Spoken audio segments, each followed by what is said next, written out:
chip's alive if I repair the mesh, if I jump it. Here I'm focusing on the mesh, the actual top metal itself to show you. And here I'm focusing on the actual lines down below. There's 7 to 6, mesh is out of the way, hit it with a laser and touch the bus, and it's no problem.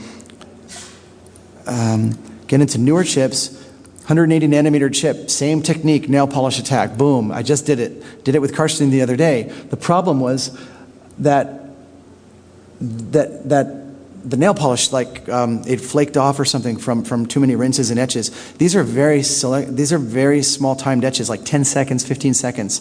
You dip it in, you know, a drop of hydrofluorics going down here, diluted for 15 seconds. Rinse it, check it. Do it again. Rinse it, check it. And the hot plates, you know, it's slowly breaking down the nail polish along with the HF2. But you can see here the lines below. And this chip will work if I jump the bus. There's no reason it wouldn't run still.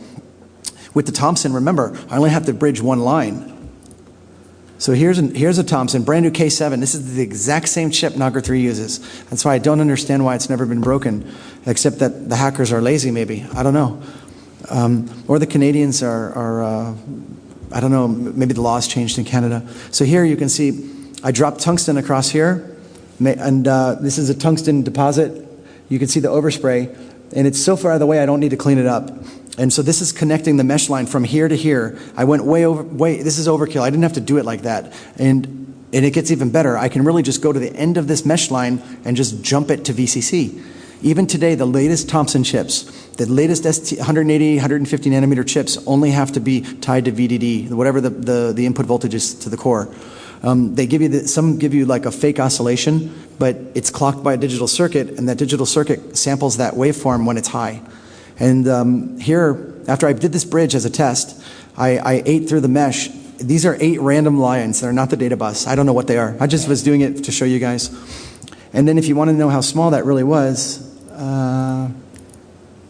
it's here. So you can see, oh, I'm sorry, it's here. It's here. It looks like a speck of dirt. It's so small. And so here's the bridge, and here, this is optically looking at it at 1,000 power, and here's the hole I made. It's so tiny. And then here's the edge of the chip that says K7 something. That 7 means it's 100, well, no, it doesn't, I'm sorry. If you reference this code back to the chip, it's an STW, so this is actually 180 nanometer. STN is 150 or so. Does anybody have any questions? No?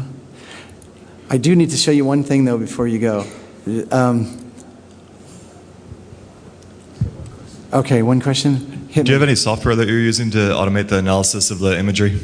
It's something I'm working on, but I don't. I actually do this all by hand, which is crazy. But I'm working with Karsten up here in the front row, and he's got a nice set of tools out there that can help me to automate it. And there's various other programs that can help automate it too. I didn't even, like ST23 is 90 nanometers. Here's the ROM of one. You can see the ROM bits there, clear as day. But I literally will typically do this by hand. But if I'm going to image a ROM like this, I need to do it automated. There's no way I can sit there. And I'm also going to assume that the ROM is encrypted. So I want to get an image of it, and then I want to study how it drives the addressing scheme, and then where the bus goes into as soon as it gets into the core, where's it going to go? Here's another picture of that 90 nanometer part. 90 nanometers is a pain in the butt, so I don't even want to know what 45 is like. And this is a mesh that they're trying to give another impression of. Does anybody else have a question? Can you come to the mic?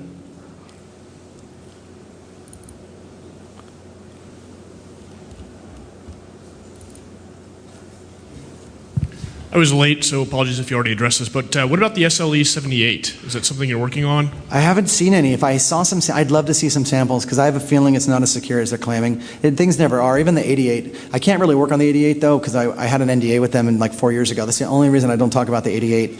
But the 78 is going to be something like the 88, which is like a dual rail type infrastructure. But what happens after the checksum? I mean, like it's so funny, Infineon came with a comeback about me, and they were like, oh, the opcode is never in the clear. Well, that's BS. Anybody that designs CPUs knows that somewhere in the core, that instruction's in the clear. So what's going to stop? What's going to need to happen on an SLE78 is first they got to produce them, and if they're being produced, I haven't seen any used yet. In the GSM SIM card market would be the market to take it, and so I have seen the SLE76, but it's not a 66 type processor base. So the 78, you'd have to strip it down. You'd have to identify these two blocks, and then you'd have to you'd want to disconnect the check of did the two compare. So disconnect the comparator and find the clear data bus. I mean, the opcode has to be in the clear at some point. Another thing that's interesting is the 66 PE. They claim it's out of the field, but yet I found PEs that are newer than the PE that the TPM used and the Xbox used. And they actually have done a complete redesign, and they've put the power plane on top metal. And for the GSM SIM card market, there's no active mesh on the surface. So any tests I need to do on it, on a PE, I would do them on this one now. But it just happened way later in the game.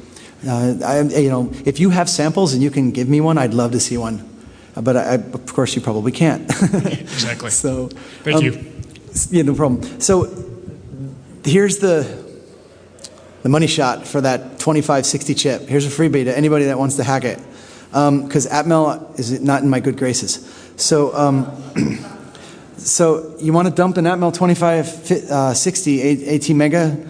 You just these two lines, hold them low. Take two probe tips, put them on the line. Capacitance makes no issue because these signals don't oscillate. They just simply power up static. These are being driven by single cells of double EEPROM. And these are basically lock bit 0 and lock bit 1 of the chip. And so it's kind of cool. And this was just used as an example of breaking a chip or. So anyway, anybody else? Well, thank you for taking sticking around for this.